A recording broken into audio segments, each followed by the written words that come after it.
y de a poquito. Bueno, ahí lo veo, al goleador Vildoso. ¿Me tomás bien, me escuchás bien, Ángel? Hola Seba, querido, ¿cómo estás? Un gusto saludarte. Sí, yo te escucho bárbaro, ¿me escuchan bien? 10 puntos, Ángel. Bueno, contaba recién, ¿no? Hacía una descripción breve. Nosotros somos Las Voces del Ascenso, un programa que, como muchos saben acá, pero te cuento un poco a vos también para que estés en tema.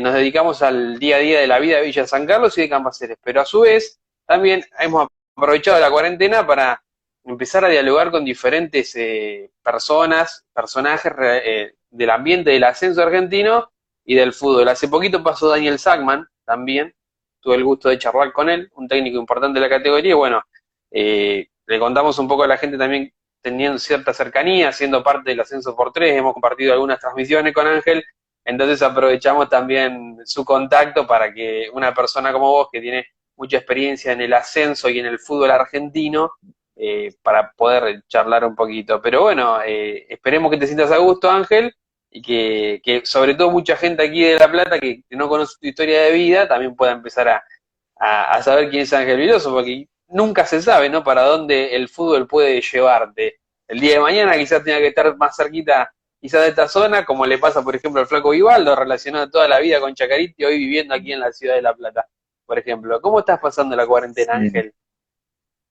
Bueno, bien, primero felicitarlo porque la verdad que todas estas cosas que hacen para hacer entrevistas y cómo se la rebuscan en un momento tan complicado, la verdad que es de valorar, que mantengan el fútbol vivo, el ascenso vivo y que hagan todo este tipo de notas y entrevistas y movidas que a veces dependen del internet, de la conectividad, que a veces es difícil, pero la verdad que los felicito por seguir insistiendo en esto, ¿no? Que es tan lindo, que es contarle a la gente historias y bueno, sí, un saludo a toda la gente de La Plata, de Ensenada, de Berizo, de toda la zona, porque tengo muchos amigos allá, amigos jugando en Villa San Carlos, como Matías Esproa, bueno, el Flaco Vivaldo como técnico, de Cambaceres, tengo un gran amigo que estuvo hasta hace poco en Cambaceres, pero ahora está en Chile, Lautaro Palacios, y bueno, mi amigo Pablo Lugercio, hoy en Estudiantes de La Plata, y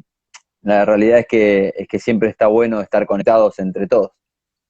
Y contale un poco a la gente y a nosotros cómo se vive la cuarentena, cómo está todo compuesto tu grupo familiar, cómo llevan el día a día, cómo hicieron para restablecer, digamos, los momentos en familia, que ahora son muchos más de los que eran antes, porque bueno, obviamente tenemos que, para cuidarnos, es quedarnos todos en casa. Sí, bueno, yo vivo con mi esposa y mis hijas, tengo dos hijas de 13 y 8 años cada una. Eh, Tengo la suerte por mi carrera futbolística, haber disfrutado bastante de ellas en cuanto a que los futbolistas profesionales generalmente tenemos tiempo a la tarde para descansar, cuando no tenemos doble turno, salvo los viajes. Yo soy muy casero, soy muy de estar en casa, la verdad, y bueno, lo que sí, este tiempo me ha servido mucho para reconectarme con mis hijas, porque yo el año pasado viví en Chile, estuve los primeros 6 meses del año, y fue mi último paso como futbolista y bueno, allá vivía solo porque las chicas estaban en el colegio acá, entonces, bueno, se disfruta este tiempo luego de la carrera, después de tantos viajes, concentraciones, pretemporadas, se disfruta el estar acá, pero lógicamente es difícil, como para todos, uno que nació y que pasó prácticamente toda la vida al aire libre, en una cancha, todas las mañanas, entrenando, saliendo en la calle en mi pueblo y bueno, ahora estar encerrado cuesta, así que llevándola ahí con muchos amigos, con llamadas amigos, videollamadas, juegos con las nenas y bueno, series, lo que hace todo el mundo. Y te pregunto a lo que un poco te retiraste hace poco, pero viste que los futbolistas siempre dicen que ellos siempre son futbolistas, que ustedes siempre son futbolistas, más allá que se puedan dedicar al periodismo o a otra cosa, pero que el futbolista siempre lo llevan adentro. Como futbolista, ¿te parece que estuvo correcto el parate del fútbol nacional? ¿O quizás se podría haber estirado un poquito más la situación? No, yo creo que fue correcto, pero podría haber sido antes también. Creo que la última fecha estuvo de más. La última fecha que se disputó, donde ya veíamos noticias que pasaban alrededor del mundo y estaba el fútbol parado en muchos países. Creo que esa última fecha estuvo de más. más allá de los futbolistas, se corrió el riesgo con la gente que trabaja, con técnicos de edad, con la gente que labura alrededor del club, utileros, personal médico, personal de seguridad, todo lo que conlleva un partido se puso en riesgo en esa última fecha, pero después a partir de ahí creo que hasta ahora se han tomado las medidas correctas, por lo menos para ser precavidos. Veremos, todos tenemos ganas de volver, pero veremos cuándo se retorna todo a la normalidad. Vos decías esto, tenemos ganas de volver. Hace poquito, hace un par de fechas del campeonato de la Primera B, te encontré en la puerta de la cancha de comunicaciones. Me contabas que estaban viendo de empezar a darle una mano, a trabajar ahí con la gente de comunicaciones en las inferiores. Contanos si esto se dio y si finalmente, ¿cómo viene esa experiencia de trabajar con los chicos en las inferiores del cartero? Sí, sí, se empezó y la verdad que fue algo que me hizo muy bien, por lo menos a mi cabeza, a lo que yo quería hacer. Bueno, yo como jugador tuve la suerte de estudiar varias cosas, estudié periodismo deportivo, después estudié el curso de técnico, hice el curso de manager deportivo y ahora estoy haciendo en Wake Up de Pablo Lugercio, estoy haciendo para asesor deportivo. Y la idea siempre es intentar perfeccionarse en relación al fútbol y tratar de ayudar a mejorarlo.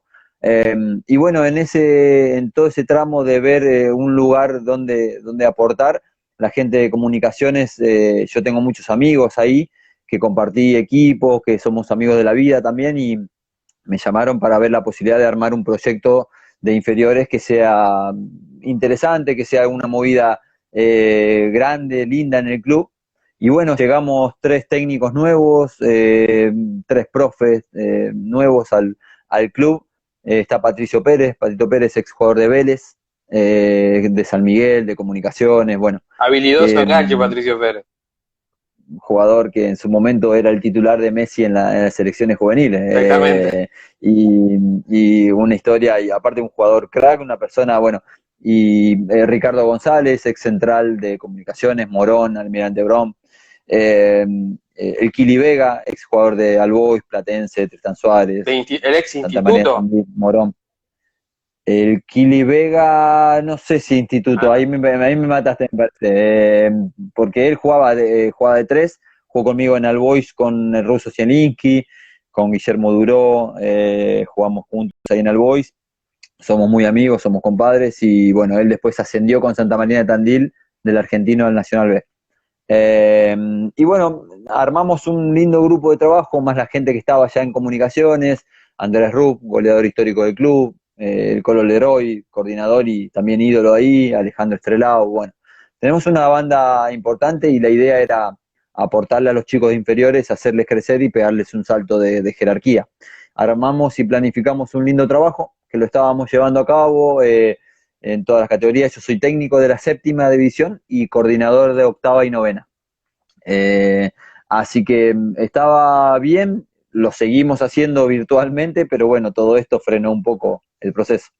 claro, y vos, por ejemplo, hablábamos con los diferentes técnicos, me tocó hablar con el Negro Agüero, técnico de Cambaceres, y él decía que, por ejemplo, se les puede dar todo al futbolista, pero lo único que no se le puede dar, obviamente, es el entrenamiento con pelota.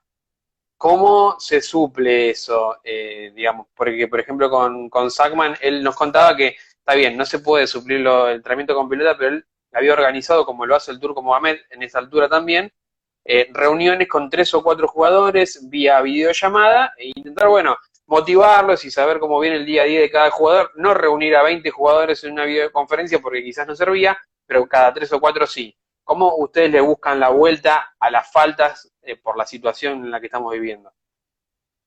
Bueno, algunas categorías sí hacen a través de Zoom o alguna plataforma, hacen una videollamada en vivo para conversar, para quizás que interactúen entre ellos más que nada, para hacer bromas, para que conversen cada uno su situación familiar, el tema cómo la están pasando, si necesitan algo, eso, pero se hace como para hacer una linda charla.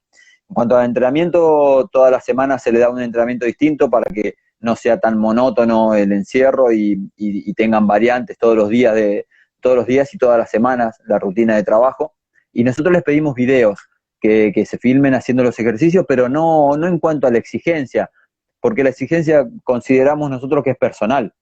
Eh, sí para corregirle la técnica de los movimientos, sí para corregirle algunas posturas del cuerpo que le puedan hacer bien para afrontar la cuarentena y para ejercitarse y mantener el cuerpo deportivamente como tiene que estar, pero no en cuanto a que tiene que cumplir con un entrenamiento porque es difícil la situación que vivimos y en cuanto creo que a todos nos afecta un poco de la cabeza, nos afecta en el estado emocional, con la familia, en lo que es soportar por ahí que quizás estar acostumbrado a estar poco tiempo en tu casa y de pronto estás mucho tiempo, eh, el poco aire puro, el poco contacto con otras personas, entonces todo eso genera un desgaste y lo que tratamos de hacer es que nos manden videos, por ahí mandamos desafíos con la pelota, jueguitos con distintas partes del cuerpo, depende de la edad de los chicos, haciendo desafíos, desafiando a otras categorías. Insisto, creo que lo que más tenemos que trabajar en todo este tiempo es la cabeza. Está bien, ¿y ya tuviste, por ejemplo, tiempo en este lugar de trabajo, lo agarraste o los agarraste a los centrodelanteros, a los delanteros de la séptima y les explicaste algunas cosas? Hace poco hablábamos, hace un tiempito, obviamente en la radio, durante el Boca River, cómo tendría que haber definido Capaldo en esa famosa jugada que le faltó en la cancha de River, digamos. ¿Cómo reciben los chicos que una persona ídolo de comunicaciones de All Boys le venga y les explique, mirá, en realidad el movimiento se hace así, o anticipate de esta manera, o cómo se vive, tanto como para vos como para ellos esa vivencia?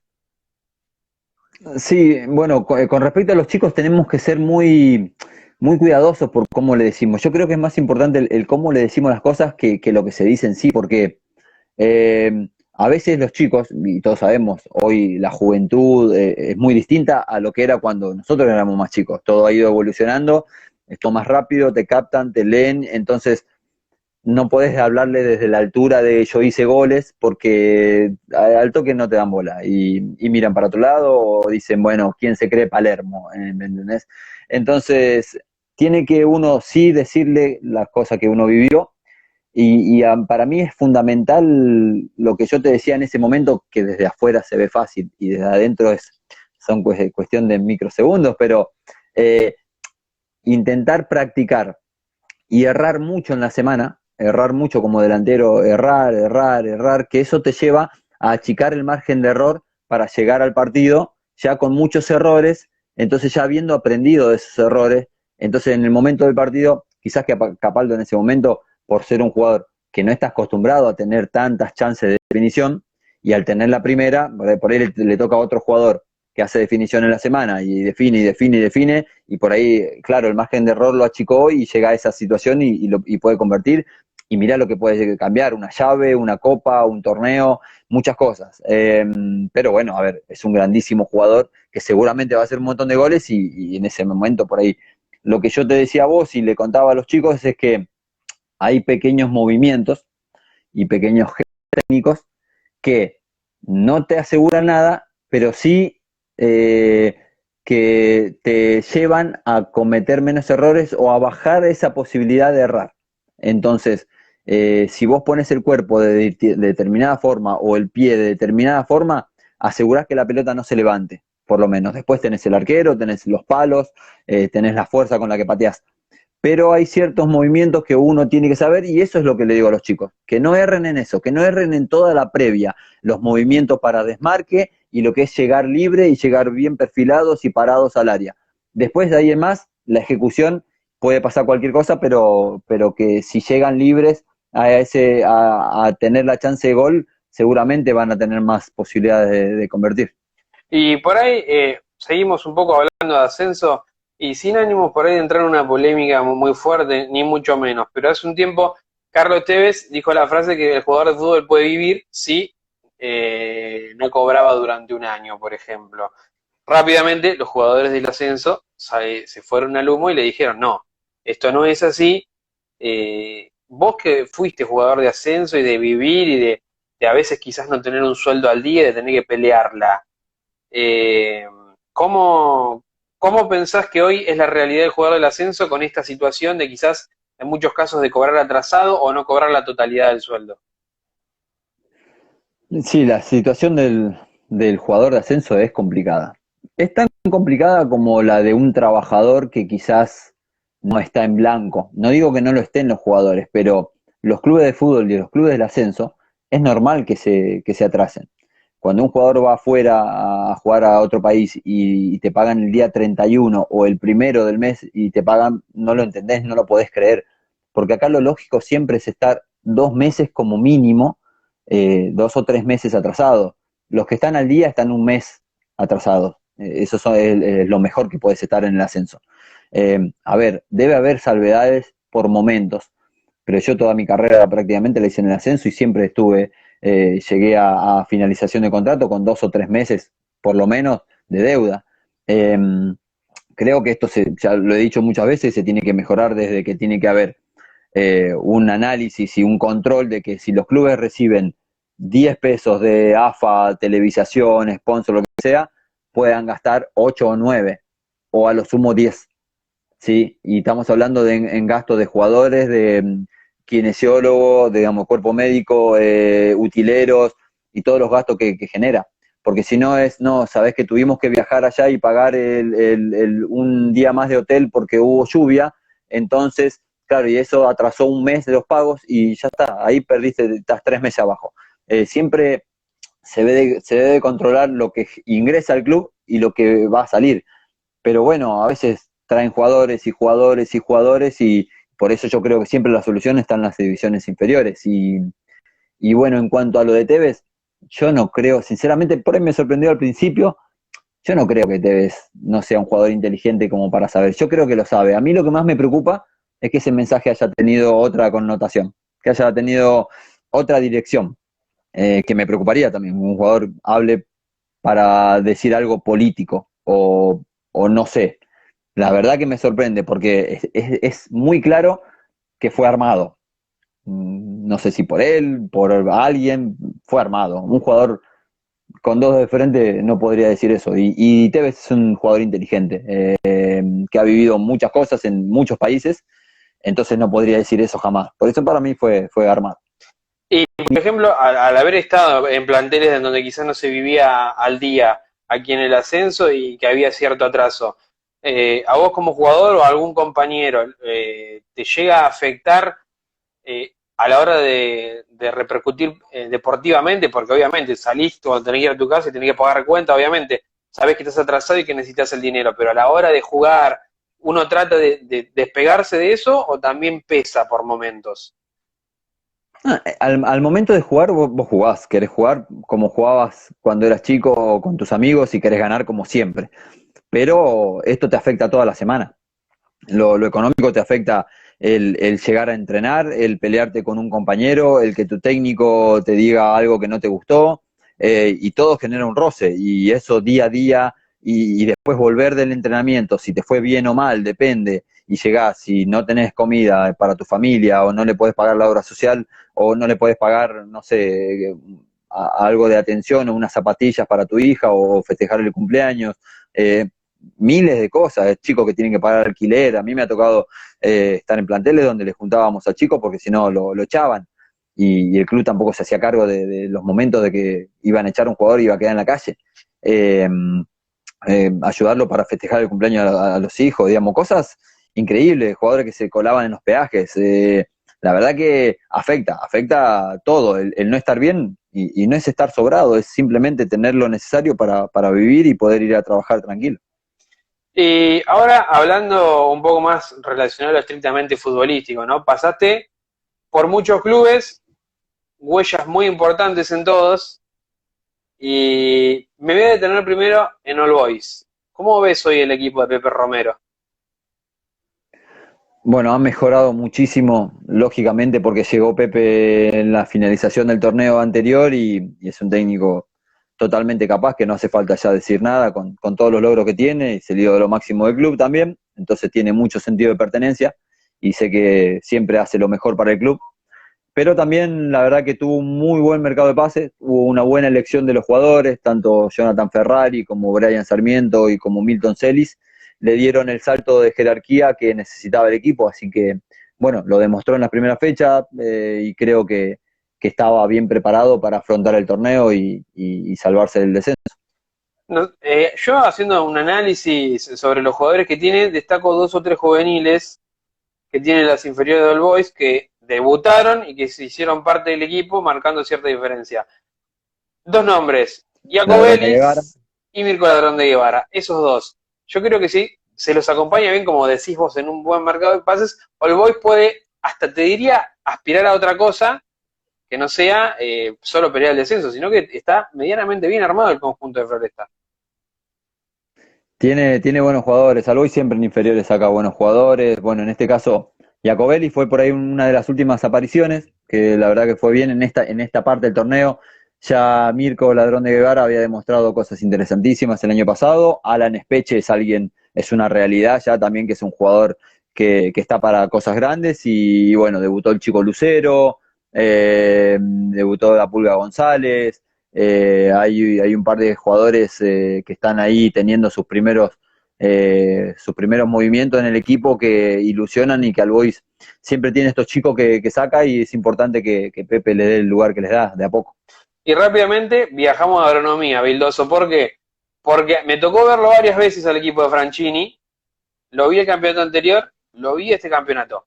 Juega bien, jugaba bien en el campeonato anterior, juega bien ahora, ha cambiado los laterales y siguen jugando bien, y está demostrando. Lo que me llamó mucho la atención, por ejemplo, me tocó transmitirlo frente a colegiales, es que le ha dado cierta jerarquía, por ejemplo, Nahuel Fernández Silva por momentos. Sí, Nahuel. ¿Cómo ves también a Comunicaciones en esta pelea en la primera vez? Bueno, Nahuel, ex Villa San Carlos, ahí un grandísimo jugador. Yo tuve la suerte de ser compañero de él y soy amigo, y más allá de que sea amigo, es un jugador con una clase bárbara que marca la diferencia muchas veces. Eh, bueno, yo a Franchini lo tuve de técnico en 2005-2006, en la etapa 2006. Él fue técnico mío un par de partidos en Comu, y la verdad que lo conozco, sé cómo trabaja. Es un tipo muy serio, muy trabajador, le gusta trabajar, siempre hace ejercicios distintos, y bueno, le gusta como que juegue bien el equipo, pero es un equipo sólido, es un equipo que está muy ordenado, que tiene a Palisi, a Escatolaro, a Vanegas, tiene jugadores de jerarquía, a Ruquet, y bueno, y después arriba tiene un jugador de otra categoría, que es Milton Jiménez, que es definitivamente el mejor jugador de la categoría para mí, el mejor 9, sea goleador o no, tiene una clase bárbara. Y bueno, ahí Nahuel se sabe mover detrás de él. Obviamente que siempre le digo que sume más gol, que si él suma más gol va a ser muy importante para su carrera, pero bueno, está bien como, y está bien encaminado, y ojalá que puedan cumplir con los objetivos que se trazaron. Hay que ver cómo se reanuda todo esto. Y en este repaso, sobre todo en lo que tiene que ver con los equipos en lo que a vos te tocó ser parte, te tocó jugar, ¿cómo ves hoy en día Aldo Civi? Bueno, Aldo Civi, a ver, tuvo la fortuna la fortuna, la buena decisión de llevar a Hoyos, que es un técnico, la verdad, con una calidad bárbara. Así como fue como jugador, que fue un grandísimo jugador, como técnico me han hablado, pero cosas maravillosas de él en todos los lugares que ha estado.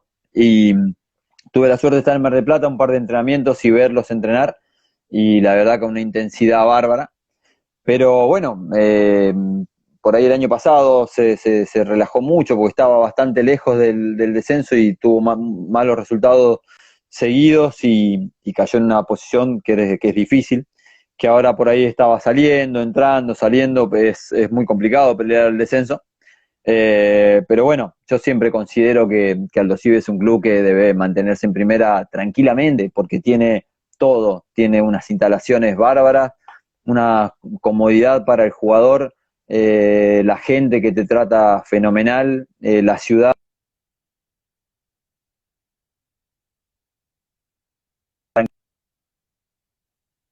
para, para cosas más importantes. ¿Y cómo es? A ver, quizás aquí hay muchos que están acostumbrados por ahí a los clubes más de ciudad, La Plata, Capital, o zona oeste, zona norte. ¿Cómo es irse a jugar a Mar del Plata y vivir el día a día de una ciudad en la que está dividida por Alvarado, por Aldo Civi? ¿Cómo se lleva el día a día en una ciudad tan linda como Mar del Plata? Y por momentos, cuando hace calor, debe ser muy linda, y cuando hace frío, a veces quizás se padezca. La verdad que para mí fue hermoso y yo me enamoré de Mar del Plata. Es más, está en mi proyecto de vida en algún momento irme a vivir a Mar del Plata porque quedé enamorado de la ciudad. Es muy linda y en invierno también es recontra linda, es mucho más tranquila, las calles vacías y ese frío que sí es intenso, pero para entrenar es durísimo. Me gustaría ir a vivir ahora que ya no voy a jugar más. Porque para entrenar allá cerca del puerto era complicado, el viento, mucho frío, pero la verdad que la gente, sí, dividida la ciudad, muy amante del básquet, pero con muchos hinchas de Aldo Civi, con muchos hinchas de Alvarado, pero bueno, a mí me tocó vivir una etapa hermosa, llegar al club en el Nacional B, medio complicado para irse al argentino y después zafamos y ascendimos a primera, por primera vez en la historia del club, jugar en primera.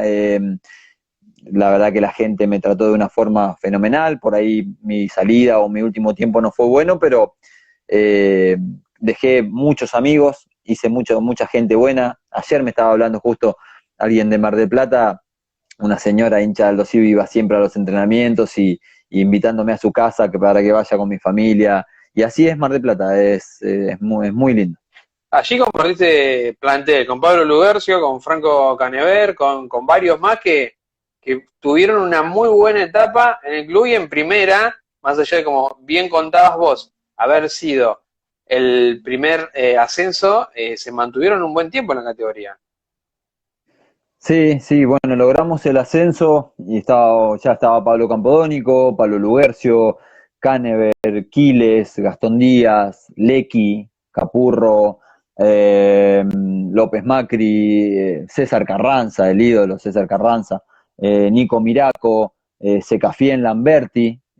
Con ellos conseguimos el ascenso y después se sumaron jugadores también de una calidad bárbara, imagínate Pepe San, Roger Martínez, Diego Lagos, Juan Mensegués. Teníamos un plantel, pero espectacular, con muchísimos jugadores. Y vivimos años lindos, le ganamos a Boca 3-0 en la Bombonera. Le ganamos en ese año a todos los grandes menos a Racing. Después al siguiente año le ganamos a Racing.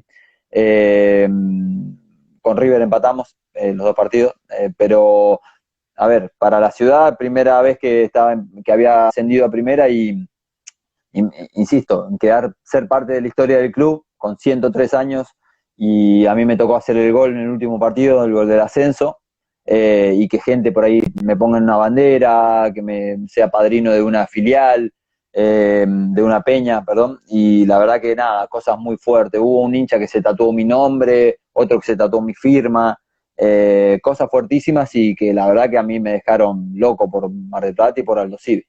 Y uno de los chicos aquí del equipo de las voces del ascenso me pregunta, ¿cuál fue el equipo al que más goles les hiciste, Ángel, si te acordás? Y si se vive con una. Si vos sabés que vas a enfrentar ese rival con el que te va bien, si vos lo vivís de otra manera. Sí, eso para mí siempre fue Atlanta. Porque, bueno, obviamente identificado con All Boys y en ese momento Chicago no estaba en la misma categoría. El clásico All Boys es Chicago, pero el clásico en ese momento era Atlanta porque compartíamos categoría. Y a mí me toca hacer mi primer gol en primera con Atlanta. Y fue tremendo, fue en el minuto 51, 50-51, ganamos 2-1 con ese gol. Entonces fue muy emocionante porque fue mi primer gol, ganamos el partido sobre la hora y después al siguiente año le volví a hacer un gol a Atlanta, después fui a comunicaciones, le convertí, fui a colegiales, le hice goles a Atlanta. Entonces, no fue el que más gol le hice, pero siempre era para mí mi partido especial, mi partido a convertir. Y después tenía la suerte de que a Armenio y a San Telmo siempre de alguna forma u otra le hacía gol. Mirá vos, mirá vos qué interesante. Eso, recién hablaba que con Aldo Civil le habían ganado a Boca. Repasando tu carrera y algunos partidos muy importantes que ha tenido el Boys, entre ellos la eliminación a mano de ustedes de Boca por Copa Argentina. Partido en el que el banco de Boca estaba Carlos Bianchi, estaba Riquelme, y ustedes mano a mano con ese equipo tan grande que Boca, pero con un All Boys en uno de sus mejores momentos.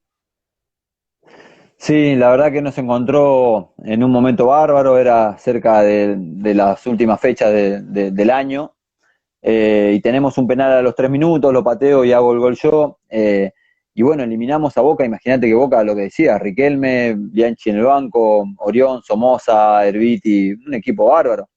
Pero nosotros, bueno, teníamos a Nico Cambiaso, estaba Brian Sarmiento que convierte, Montoya Muñoz, bueno, Ahumada, teníamos Quiroga, Lecky, teníamos un gran equipo, Hernán Grana, Darío Stefanato, y bueno, la verdad que avanzamos, era octavo de final de Copa Argentina en Catamarca, le ganamos 3-1, avanzamos a cuartos y sí, fue una de las victorias más importantes porque dejar afuera a un equipo como Boca, candidato al título, y estando Riquelme enfrente, lógicamente era un desafío importante y lo sacamos porque veníamos muy, muy bien. Hace poco veía una anécdota que, si yo no me equivoco, es de ese mismo partido, en el que Brian Sarmiento cuenta que Riquelme le hablaba, si no me equivoco, era Pitana el árbitro de ese partido. Pitana, claro, Y, fue y Pitana. Brian le hablaba y le decía, Néstor, deja de cobrar para Boca. Y Riquelme le volvió a hablar a Brian. ¿Cómo era jugar con Riquelme dentro del campo de juego, sabiendo que le iba a hablar y que además de tener que tener cuidado de su manera de juego, de su carácter dentro de un campo de juego? No, lo que teníamos que tener cuidado de Riquelme era lo futbolístico. Después si le hablaba o no al árbitro, las tenía que arreglar el árbitro. Lo que sí ordenaba a todo el equipo, le decía a todos los jugadores dónde se tenían que mover y lo hacía bárbaro. Era un técnico dentro de la cancha. Y recuerdo muy bien querer ir a robarle una pelota y lo más cerca que estuve de la pelota fueron 3 metros, porque te ponía los brazos, la cubría y a veces parecía que se la sacábamos y él siempre salía. La realidad es que nosotros teníamos demasiadas cosas para preocuparnos sobre cómo jugaba que nos íbamos a preocupar por cómo hablaba, ¿no? Y recién nombrado, ese es un repaso de todo ese plantel que tenía All Boys. De todos esos compañeros, ¿quién es el que más te llamaba la atención a vos en el día a día de All Boys? Oscar Ahumada fue el que más me sorprendió en All Boys. Yo lo tenía como un jugador número 5 quizás que cortaba y que jugaba simple, pero la calidad que tenía era impresionante. Mauro Matos y el Pato Toranzo, yo jugué con el Pato Toranzo ahí en All Boys y sinceramente pocas veces yo le pedía la pelota a alguien y me llegaba donde yo la quería como él, y tuve un compañero en Chile también, jugador del ascenso, el Mágico González, jugó en Atlanta, que también, de la misma forma, los dos, una clase, una categoría enorme. También Alan, otro de los chicos aquí de las voces del ascenso, nos trae también una pregunta y dice, si costó mucho el cambio de fútbol argentino a jugar en Chile, por ejemplo, ¿qué cosas tuviste que adecuar quizás de tu juego a la hora de hacer ese cambio de país? Sí, el primer paso me costó. Yo fui a Unión Española. Imagínate que paso de Comunicaciones, B Metropolitana, había hecho 25 goles, estaba en un buen momento, pero paso a Primera de Chile a Unión Española. Y bueno, fue difícil porque era otro el juego, quizás, y bueno, yo me destacaba en el juego aéreo, tuve que empezar a rebotar más de primera, hacer todo un poco más simple, y no era tanta fuerza y luchar tanto y chocar tanto como por ahí en el ascenso y en la B Metro, que vos sabés que es una de las categorías más fuertes y Dura. más difíciles. Sí, durísima, durísima, pero después me pude adaptar, los primeros 6 meses me costó, y después cuando paso a San Felipe, bueno, tengo la suerte de encontrar un tremendo equipo con tremendos jugadores en un momento bárbaro y coincidió en que yo estaba bien y tenía ganas de revancha. Y bueno, me adapté mejor ahí en la segunda de Chile, después al otro año jugué en primera, pero por ahí viste, cuando encontrás esos lugares donde no sabes por qué, pero se da de que esos lugares te potencian, bueno, yo lo encontré ahí en San Felipe. Bueno, justamente te iba a preguntar por eso, ¿no? Porque veía, repasando un poco tu carrera, paso por Unión Española, pero sí firme en Unión San Felipe, donde sos ídolo prácticamente. ¿Qué te dejó el paso por ese club? Bueno, es muy loco porque viste que la rivalidad de Argentina-Chile siempre está, y más en el fútbol, y no es fácil. Más allá que hay muchos jugadores que los quieren mucho allá, pero yo en San Felipe logré una conexión con la gente y con todos tremenda. A ver, tengo la suerte de haber ido con muchos jugadores argentinos, de que la gente que maneja el club son argentinos y obviamente entienden y tienen esta visión de ganar todo, porque por ahí en Chile es un poco más tranquilo el fútbol, digamos, no son todos los hinchas los que tienen esa pasión fervorosa. Sí, muchos, todos quieren al club, pero por ahí más pasión de hacer todo por el club no hay tanta. Entonces el club, a ser por ahí comandado por gente argentina y al llevar jugadores argentinos, eso colaboró a generar un ambiente y un buen grupo, pero a ir por todo, a no conformarse. Y teníamos buenos jugadores. Lo principal fue eso. Nuestro técnico era argentino, Roberto Mariani, y bueno, había buenos jugadores, había gente, muy buena gente, muy humilde. Se trabajó y la verdad que fue un año, imagínate, levantamos 3 copas ese año y ascendemos a primera y ganamos la Copa Chile, estando desde segunda, dejando fuera a todos los grandes. Yo soy goleador de ese año y bueno, fue un año la verdad que tremendo y que hoy todavía quedamos en la historia del club. Te vuelvo también a los grandes partidos que ha tenido el Boys y no sé, no tengo bien el dato si fue antes o después, pero le vuelven a ganar con ese mismo All Boys a Boca en Floresta. Sí, eso fue antes de la Copa Argentina. Fue antes. Por el torneo, sí, por el torneo, no era el inicial, era el final, creo. Fue 2-0 en Floresta, un gol de Ahumada y el otro mío, de penal. Yo, algo particular, tuve mucha suerte contra Boca. Yo llego al Boys y apenas llego, que venía de colegiales, nos vamos de viaje a Venezuela, un cuadrangular. Boca al Boys y los clubes de Venezuela. Y bueno, penal en el partido justo contra Boca, penal lo pateo, le hago gol a Boca. Fue un torneo, ¿no? Amistoso, pero vuelvo, me toca después patear el penal por el torneo inicial y le hago gol a Boca. Después, Copa Argentina, vuelvo a tener un penal y le vuelvo a hacer gol a Boca de penal. Y después con Aldo Civi le convierto a Boca nuevamente, así que he tenido también suerte contra Boca. Era de esos equipos en los que por ahí hay jugadores donde por ahí ya sabe que algo puede pasar, que tiene otro gustito, bueno, como decías con Atlanta, pero también sucede. De chico, ¿has pensado alguna vez que pasen esas locuras de que alguien se tatúe tu firma o se tatúe o tener una filial o algo? Quizás era parte del sueño del futbolista o no lo imaginaba bajo ningún punto de vista. No, yo lo que soñaba siempre era jugar en los estadios donde yo veía los partidos por la televisión, en gritar un gol, en que la gente grite un gol, que la gente corre mi nombre, sí, eso era un sueño. Pero, o estar en una bandera, que también lo cumplí gracias ahí en Aldo Civi, en San Felipe, que me hicieron ahí honor con unas banderas y unos telones, pero que alguien se tatúe, no sé, mi imagen cabeceando en el gol del ascenso en Aldo Civi, o que alguien se tatúe mi firma, me pide que le haga la firma para tatuársela en el escudo de Aldo Civi cuando ascendimos, o que alguien le ponga mi nombre, que le puso a uno de sus hijos, le puso mi nombre, que eso fue en Chile, fue totalmente loco y más que yo fui ahora hace poco a retirarme y estaba en el supermercado y un nene viene y me habla, nene de 10 años más o menos, 9 10 años, y me dice, ¿vos sos Ángel Vildoso? Y yo le digo, sí. Le digo, ¿sos hincha del club? Sí, me dice, pero yo me llamo Ángel por vos, me dice, porque mi papá me puso ese año que salimos campeón. Y son cosas demasiado locas y que uno Claro, todavía no cae. claro. Y en cuanto a hoy te toca arrancar por ahí este proceso de ser el técnico de la séptima. Obviamente que seguramente tus aspiraciones será ir creciendo como técnico en el día a día. ¿Qué estilo de fútbol te gusta hoy en día, digamos? ¿Cómo te gustaría que juegue tu equipo?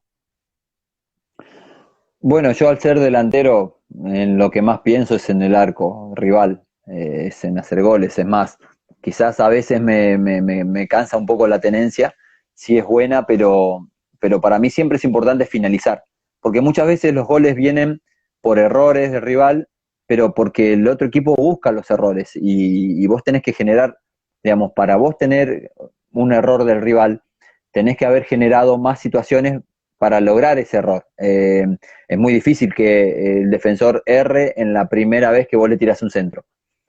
Ahora, si vos llegás al fondo y finalizás y rematás y tirás una pared y te metés, y tirás una gambeta, un caño o haces la personal para entrar al área, vos vas desgastando de a poco y llega un momento en que le generas tanto que por lógica y por cansancio se cometen errores.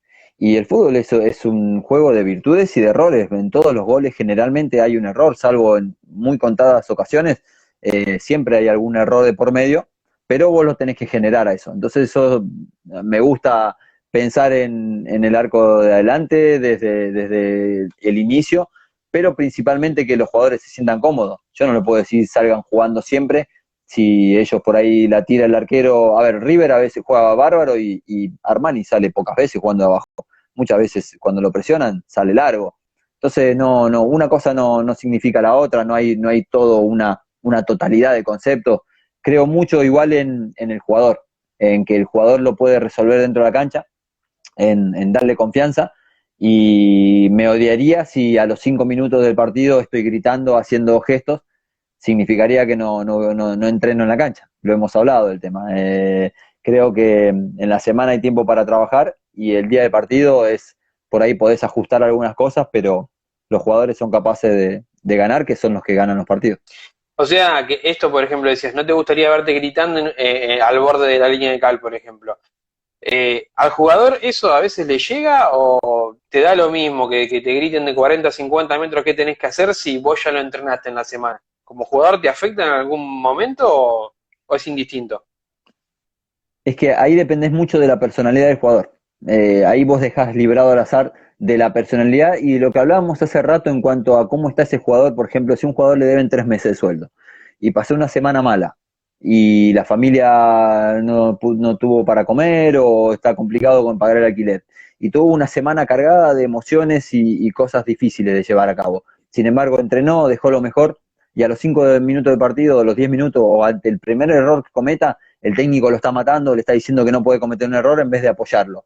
Imagínate que se le acumula toda la semana y ahí la reacción del jugador puede ser cualquier cosa. Se puede agachar la cabeza y no tocarla más, puede pegarle un insulto al técnico y mandarlo a donde sea y arruinar la relación, puede poner nervioso a todos sus compañeros, le puede saltar algo favorable y jugar mejor, pero vos dejás todo muy al azar. Eh, yo creo que los técnicos son fundamentalmente, tienen que ser entrenadores, es decir, de lunes a viernes, de lunes a sábado, tienen que ser buenos entrenadores, entrenar, dar todas las herramientas. Ser un buen director técnico es armar bien el equipo con los jugadores correctos, pero después empieza el partido y yo te aseguro que depende mucho del jugador, así que lo que tenés que trabajar para mí, es darle la confianza al jugador para que haga lo que sabe hacer. Y en este momento, bueno, recién digamos que son tus primeros pasos como director técnico, pero ¿te ves el día de mañana, por ejemplo, o en el banco de suplentes de comunicaciones, o en el banco de suplentes de All Boys? ¿Y qué te generaría que eso suceda? Mira, no lo sé bien, viste que yo te hablé, el año pasado estuvimos compartiendo ahí momentos de radio, momentos de periodismo, y yo en la búsqueda esta de encontrar uno cuando termina de jugar al fútbol, la verdad que no sabe para dónde tomar, por más que haya estudiado, eh, pensás que sabés muchas cosas, pero en realidad te faltan saber y aprender muchísimas más. Yo me di cuenta, por ejemplo, con el periodismo que había algo que me encantaba, que era los comentarios de los partidos. Me encantaba, lo vivía ahí, era algo que me mantenía, me hacía bien. Pero por ahí me sentía raro en lo que era los programas, en los que era los fines de semana sin fútbol, ese tema de rellenar tiempo, que es parte del periodismo, pero que por ahí me costaba, y tengo que ser sincero, me costaba generar o hablar de conflictos sin estar tan al tanto del tema. Eh, entonces, bueno, uno tiene que buscar dónde se siente mejor. Yo como técnico ahora de inferiores estoy tratando de aprender, de volcar mi experiencia para los chicos, para que les sirva a su vida, porque de cada 1000 chicos uno llega a primera y nosotros tenemos que tratar de enseñarle a los 999 que no van a llegar para ser buenas personas, para ser buenos deportistas, para que crezcan. Eh, pero, a ver, sí, sueño con ser técnico de primera, sí, lógicamente a mí me encanta ganar. Yo siempre voy a ganar y soy alguien que soy muy competitivo, pero debo ver si me va a dar. Ahora estoy en este camino, hasta hace también un poco de tiempo eh, hacía por ahí seguimiento de jugadores, planilla para jugadores, para técnicos amigos, para gente amiga que miraba, entonces yo por ahí podía ver algún jugador, algunas características, mucho del ascenso.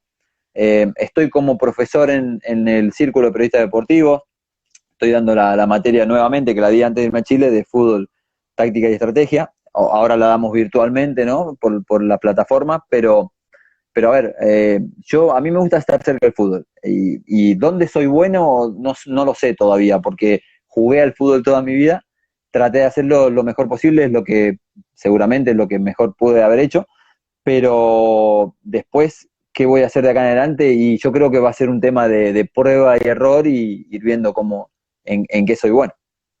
Y hay una situación que sucede por esta pandemia del coronavirus, que es cómo se van a definir los campeonatos del ascenso. En muchos casos se dice que, por ahí lo más firme, hoy en día es que se le dé el ascenso al campeón de la primera rueda y que se juegue un reducido con el resto de los equipos para definir el segundo ascenso. Se le preguntaba a Daniel Sackman y me decía que quizás era lo más justo y equilibrado, quizás. Vos desde tu punto de vista, ¿cómo ves que las cosas puedan resolverse de esa manera? Es de las opciones que hay, es una de las opciones más justas quizás, porque ya el torneo de la apertura, digamos, la primera parte terminó y coronó a alguien primero que todos, entonces quizás que sería lógico. Obviamente en varias categorías hay muy poca diferencia de puntos para lo que es el segundo ascenso. Y por ahí proclamar campeón ante un torneo que todavía no terminó y donde había tan poca diferencia entre varios equipos sería difícil. Sí, la primera parte sí creo que estaría bien y después jugar un reducido. Creo que sería dentro de todo de lo que se puede hacer lo más coherente, pero en esto siempre tiene que haber una votación y que la mayoría decida y al que no le gusta debe acatar porque para eso está la democracia y los votos cuando son de la forma que tienen que ser, ¿no? No como el 38-38. Sí, exactamente. Y ya más o menos metiéndonos por ahí en la parte final de esta entrevista, Ángel, fuiste parte de muchos equipos, muchos en los que se jugó muy bien al fútbol, donde quizás conociste mucha gente. ¿Dónde fue el lugar donde te sentiste más feliz a la hora de jugar al fútbol? Y, a ver, futbolísticamente, en cuanto a rendimiento, Unión San Felipe en Chile tuve un rendimiento bárbaro, como te digo, hacía muchos goles. La última etapa en comunicaciones, no esta última etapa, digo, antes de irme a Chile, que hago 25 goles en el torneo, también tenía un equipo bárbaro y jugaba muy bien. Eh, por ahí en el Boys tuve momentos un poco distintos, pero nunca por ahí tuve una continuidad tan grande, salvo los últimos 6 meses en primera, pero bueno, era difícil jugar en primera. En colegiales, cuando pasé por colegiales, tuve un año donde le peleamos el torneo a Sarmiento de Junín y anduve bien, hice goles. En Aldo Civi, lamentablemente, nunca tuve un gran rendimiento en cuanto a continuidad. Tuve buenos momentos, o quizás estuve en los momentos clave, pero bueno, una lesión me perjudicó bastante, después otros temas, y bueno, creo que por ahí que Chile fue donde mejor rendí. Bueno, y ahora como más o menos para ir cerrando, te voy a dar un par de nombres y vos me decís lo que te viene o qué relación te une con esa persona. Uno es Darío Estefanato.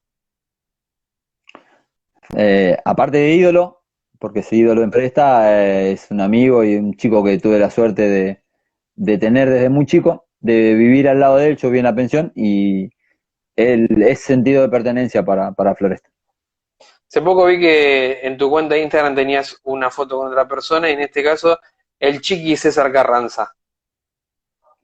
Bueno, Chiqui, a ver, lo admiro tanto y pocas veces vi un jugador como él que tenga tan bien a un grupo. El Chiqui, más allá de lo jugador y crack que es, jamás vi a alguien que venga feliz todos los días y levante al grupo. Cuando el grupo está mal, el Chiqui estaba feliz y no lo vi nunca enojarse. Y mirá que le vi cosas que podrían haberse enojado y tipo más positivo que el Chiqui y la verdad, tener la suerte de ser amigo de él es un fenómeno. Bueno, y por último, también darte un lugar para que tengas una reflexión, tanto aquí con la gente de La Plata, de las voces del ascenso, de La Plata, Bricio Ensenada, de la gente de Floresta, la gente de Agronomía, si hay alguien de Unión San Felipe también, o algún chileno enganchado, alguno de Mar del Plata que vi que dejaba saludos también, una reflexión sobre este momento que estamos pasando y cómo te gustaría que salgamos de esto. Bueno, primero decirle a la gente que se cuide porque es lo que tenemos que hacer, pero pensando en que, qué es lo que todos queremos hacer ahora, volver a tener una vida normal, a hacer lo que nos gusta hacer, a disfrutar del fútbol, a ir a pasear, a ir a un bar, a tomar algo, a estar con amigos, que nos damos cuenta que es muy importante y es lo que más queremos hacer. Pero para hacer eso, para tener una vida normal, es necesario que ahora hagamos lo que estamos haciendo. Eh, Tenemos que pensar en nuestros familiares, en nuestra gente amiga mayor, y al mismo tiempo que pensamos en la gente mayor, tenemos que pensar en nuestros hijos, en los chicos, en dejarle una sociedad ejemplar que hace lo que tiene que hacer, y lógicamente de volver a vivir la vida como la queremos vivir, tranquilamente y con mucha amistad. Así que ojalá que pase esto pronto. Bueno, Ángel, con la gente de las voces del ascenso te extendemos un gran abrazo, un codazo a la distancia por esta nota que nos has dado, por este rato de fútbol, hablar a ver en qué estabas ahora, cómo habías pasado también los momentos de tu larga carrera, así que agradecerte mucho por esto. Dale, gracias a vos, sabés que tengo un aprecio bárbaro porque nada, compartimos ahí un par de momentos y ojalá que el futuro por ahí me lleve de nuevo a compartir más momentos. Por ahora estoy un poco en otro, por otro camino, pero bueno, nada, un abrazo al gran Daniel Casioli, que es un fenómeno, al Tano Sabro y a toda la banda ahí del Ascenso por Tres también. Un abrazo ahí a toda la gente de la Voz del Ascenso, a todos los chicos y acá a disposición para lo que necesiten. Bueno, Ángel, gran saludo y muchísimas gracias. Dale, chao, chao.